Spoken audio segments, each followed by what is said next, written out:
It's time for Fraud Watch,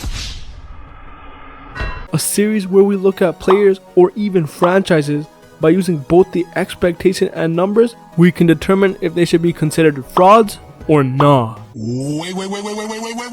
I'm not here to hate or defend anyone. I shall remain unbiased. Maybe I might push an agenda, I don't know. Alright, in this video we got James Harden, more specifically as the number one option in his time in Houston. Normally I would have a cheeky comment here, but I have nothing for Honey Bun Harden. So let's find out if James Harden was a fraud or not. Did he truly underperform when the lights were brightest, or was he just another victim of the monstrous Western Conference? Moving forward, I'm going to be using SRS, which is a simple rating system, which pretty much looks at a team's strength of schedule and their point differential to determine if a team should be considered favorites or underdogs in the series they played in. James Harden has played 8 full seasons in Houston. In those 8 seasons, he made All-NBA First Team 6 times, he was voted top 10 in MVP 8 times, and he was voted top 3 5 times. Unfortunately, in the same time period, he finished with a 7-8 series record in the playoffs, and we'll be focusing in on those 8 series losses. 2013 round 1, they played the Thunders, and they were the heavy underdogs, ultimately losing in 6 games. Not much to add here. It was James Harden's first season in Houston. He was not really established as a superstar just yet, and he was playing the defending Western Conference champion, his old team actually, which had players like Westbrook and Kevin Durant. So things went as expected, and honestly, you could say it was pretty impressive to push that OKC team to 6 games. 2014 round 1 against the Blazers, where they were the slight favorites, but ultimately lost in 6 games. 2 pretty evenly matched teams where the Blazers were led by LaMarcus Aldridge and Damian Lillard, while the Rockets had James Harden and Dwight Howard.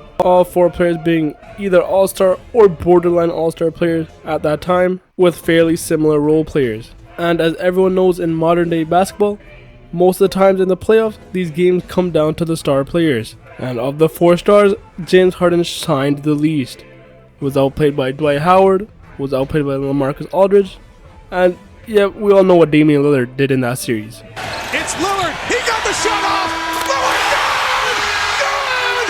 And the Blazers win the series! A series that the Rockets should have won, considering they had the best player entering the series. 2015 conference finals against the Warriors, where they were the heavy underdogs and ultimately lost in 5 games. Overall, Harden played really well in this series, but going up against the oncoming dynasty of the Splash Bros and Draymond Green, there was nothing more he could have done in this series. The Rockets were just straight up outmatched, and it definitely won't be the last time we meet the Warriors. And look at that! 2016 round 1 against the Warriors, heavy underdog, and lost in 5 games. One thing to mention here is that Curry was actually injured and he only played in 2 games. So the series was much closer than what the numbers say. But remind you, this is still the 73-9 Warriors with prime Klay Thompson and Draymond Green before they put up 0 points in elimination game and start treating the NBA like it's a WWE. You can make the argument they should have picked up more than 1 game considering Curry wasn't even playing, but regardless, the Rockets were outmatched and were expected to lose this series. 2017 round 2 against the Spurs, where they were slight underdogs and ultimately lost in 6 games. Although the Spurs were a slightly better team than the Rockets, they weren't completely outmatched, and since James Harden is a superstar up against Kawhi, a superstar, it looked pretty even to me. This is a series you would expect them to win. But once again, when James Harden was up against another star player in a series he could have won, he was outplayed. There's no shame in losing to a great team like the Spurs, but if you are a superstar player, as you have established yourself at this point in time, you gotta find a way to get it done.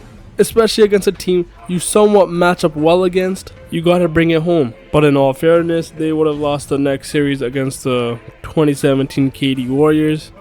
But regardless, we're still holding this one against him. Speaking of the KD Warriors, they faced them in the conference finals in 2018, where they were actually the favorites, but lost in 7 games. I think it's good to mention that the SRS rating for the Warriors were down this season due to all the injuries they were dealing with, and although the SRS is saying that the Rockets were the favorites, in all honesty, the Warriors were simply just a better team. But if we add even more context, we could see that this was one of the biggest sell in James Harden's career. The Rockets were up 15 with under 5 minutes to play in the second quarter, which doesn't mean much since there's a lot of basketball left to play. But it does mean a lot considering the Rockets went on to set an NBA record for most missed threes in a row with 27 missed threes and losing the game by 9 points. In that about 20-minute stretch, they were outscored by 28. And I put the blame entirely on James Harden because we know how great of a scorer he is. Yes, the entire team was struggling, but as one of the greatest scorers not only of this era, but of all time, and as a superstar at home with a chance to close out a series, you weren't able to find the shot to break the ice. A shot we've seen him made hundreds of times before. He couldn't make it when the lights were at their brightest. I believe this is probably the series that people refer to when they label him as a playoff choker.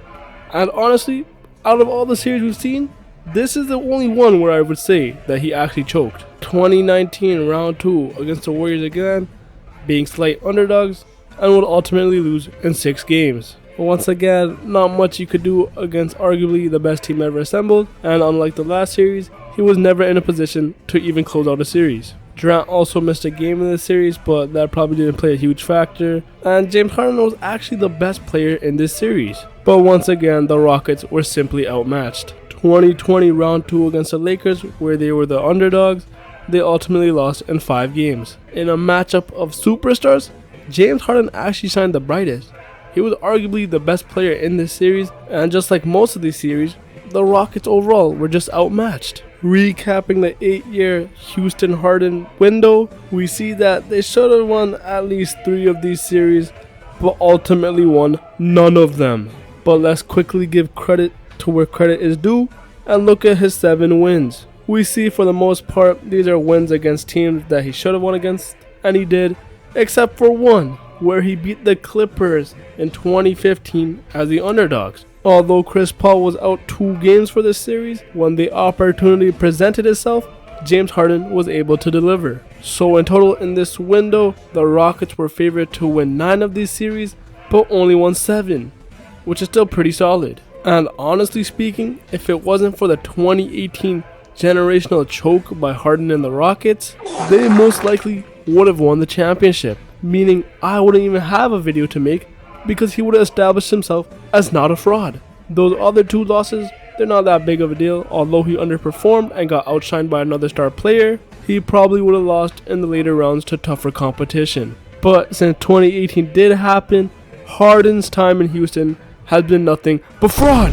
But should Harden actually take the blame for the Rockets' playoff failure? We can then break down the series into individual stats to see how James Harden performed. Now we're going to base this in comparison to his regular season stats. So a slight decrease would mean he performed as expected, a major decrease would mean he underperformed, and an increase would mean he overperformed. We see for the most part that his shooting does drop during the playoffs, especially in the 2 series which I would deem to be Harden's biggest loss in Houston. And using game score to determine which players were the most impactful during the series, we see that outside of his first 2 series in Houston, he was a top 3 player every single time, and the only time he wasn't number 1 was against players like Kawhi, Kevin Durant, and Steph Curry. So he was not outplayed by role players, all-stars, he was simply outplayed by some of the other best players in the league. And just looking at game score as itself, we see that he's never really had a historic series, but at the same time,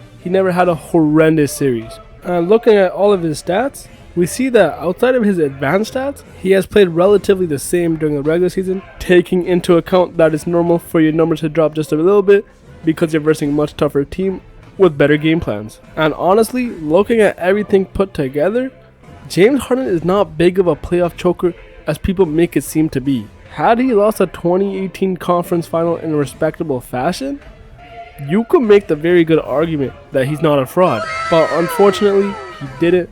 And once again, as a superstar, you're expected to perform when the lights are brightest, especially when you have the opportunity to actually deliver. So James Harden overall remains a fraud. That's all for this video.